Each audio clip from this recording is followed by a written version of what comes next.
The reality is, ladies and gentlemen, that Lord Byron was right all along. Of the Greeks, he wrote, "Their life is a struggle against truth." And Byron knew what the truth was. He knew that the Acropolis was a pile of crumbling ruins facing obliteration. When in Athens, Byron and John Galt went back to the rock after 2 months to look again at the sculptures, 2 large pieces of which have fallen since our last visit, he writes. Byron knew that the motives that animated Elgin's mission were pure. "I oppose," he writes, "and will ever oppose, the robbery of ruins from Athens to instruct the English in sculpture." He knew that Elgin never intended to keep the sculptures when he accused him of a noble native gusto to sell and make, may shame record the day, the state receiver of his pilfered prey. Wait a minute, did he say pilfered?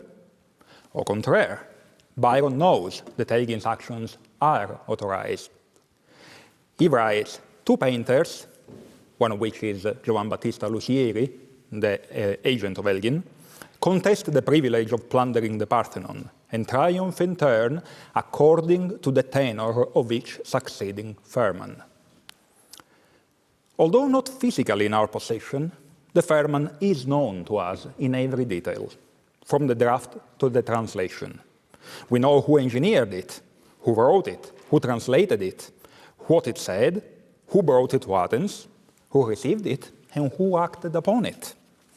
It is a document mentioned or acknowledged by virtually every traveler's account, from Galt to Dodwell, from Mary Nisbet to Hobhouse, to Lord Byron himself. Sure, we don't have the original anymore, but this is also true of the entire corpus of ancient literature. For some parts of this corpus, we only have translations. A good chunk of the works by Galen, for example, are preserved only in Arabic, or even Latin translation from Arabic. So, William St. Clair said, there is no reason to doubt the authenticity of the translation. The same conclusion was reached by Adam Eldem, corroborated by internal Ottoman memos that reference and reinforce, as we have heard, the initial authorization. So where does the current narrative come from? Not from Athens, I can tell you. Hobhouse tells us that probably not much criticism would have been addressed to Elgin had he not taken the caryatid. The caryatid, not the Parthenon marbles. The same remark comes to us from William Wilkins, who was in Athens in 1802, and from Philip Hunt. The scores of anecdotes about spirits trapped in the marbles and wheeling and crying always refer to the caryatids, not the Parthenon. And how could the people of Athens have complained in 1801, blissfully indifferent as they were to the cultural magnitude of the events unfolding inside the military base that was the Acropolis? They were not allowed to get in, and even if they had been, they would have had no idea of what they were looking at. On one side, the Orthodox hierarchies tell them to disregard pagan art as the work of the devil, and actually, they give away the stuff quite liberally. On the other, there is no widespread archaeological or historical knowledge about the ancient Greeks in Athens in 1801. Georgos Sakellarios writes in 1796, "Our people do not have an idea, not even of their ancestors." And Adamantios Korais, another giant of the Greek Enlightenment, writes still in 1810 that the publication of Greek writers is totally new to us. Byron echoes 5 years later. "In a catalogue now before me of 55 Greek writers, not above 15 should have touched on anything but religion." In this cultural context, a British lord gets a permit to take the stones away. So what, says your average Nikos? He pays well, and Hobhouse reports, the Athenians suppose that the condition of these enchanted marbles will be bettered by a removal from the country of the tyrant Turks.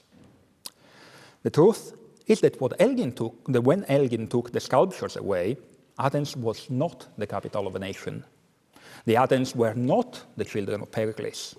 And the Parthenon was definitely not the soul of Greece. This narrative was not there yet in 1801. Who do we look at then? Byron arrived in Athens in 1809. Already 2 years before then, he had been critical of the antiquarians, Elgin and Aberdeen mainly, who, I quote, waste useless thousands on their Phidian freaks, misshapen monuments and maimed antiques. And even after the Athenian experience, he still maintains that of the ancient Greeks we know more than enough. The Elgin Marbles, as poetical in Piccadilly as they were in the Parthenon, he says. He is much more interested in the people, the life, the costumes. While in Athens, he is often in contact with the French consul, Louis Fauvel. This should not be a surprise. Like much of the Whig liberal circles he is a part of, Byron admires the French, and Napoleon in particular. He styles himself the Grand Napoleon of the realm of rhyme. He and Fauvel certainly seem aligned. Monsieur Fauvel, he says, has frequently declared in my hearing that the Greeks do not deserve to be emancipated. Later on, he doubles down on his own. The Greeks will never be independent, and God forbid they ever should. Is it possible that 20-something young Byron has taken in some of the French poison generously poured by Fauvel? Is it possible that all of these looting, plundering, pilfering is nothing more than French propaganda dressed up in romantic sauce? Or is it just that, as he writes in Don Juan, poets are such liars and take all colors like the hands of dyers? Let me conclude. In the movie My Big Fat Greek Wedding, Michael Constantine's character, Costa, says there are two kinds of people, Greeks and everyone else who wish they were Greek. We are basically accused of being fake wannabe Greeks. What of Shelley, then, who wrote in his Hellas, we are all Greeks, our laws, our literature, our religion, our arts have their roots in Greece, even our submarines, apparently. Greek revolutionary Prince Ypsilantis certainly believed that, and that's why in his 1821 revolutionary appeal made so much sense to the intellectuals of the West, while it was probably met by blank stares at home. It made sense to Byron, who, when moving to Greece for the final time, has his party clad in flashy uniforms topped with what he termed Homeric helmets, crested with an image of the goddess Athena. 2,000 years before them, Isocrates wrote that Greek is not a title derived from sharing a common blood, but from sharing a common culture. The Elgin Marbles are our share of that culture, our culture. Returning them would be a betrayal not only of ourselves, but also of the Greek Enlightenment and of the spirit of the Greek Revolution. That's why I suggest we follow the advice of another great Greek man, Aristotle, who wrote, between friendship and the truth, you must follow the truth. And the truth is that the marbles were not stolen, they were saved. The truth is that they matter to us just as they did to Elgin. The truth is that you cannot make a moral case in an immoral way, that is, disregarding the truth. So choose the truth tonight and say no to restitution. Thank you.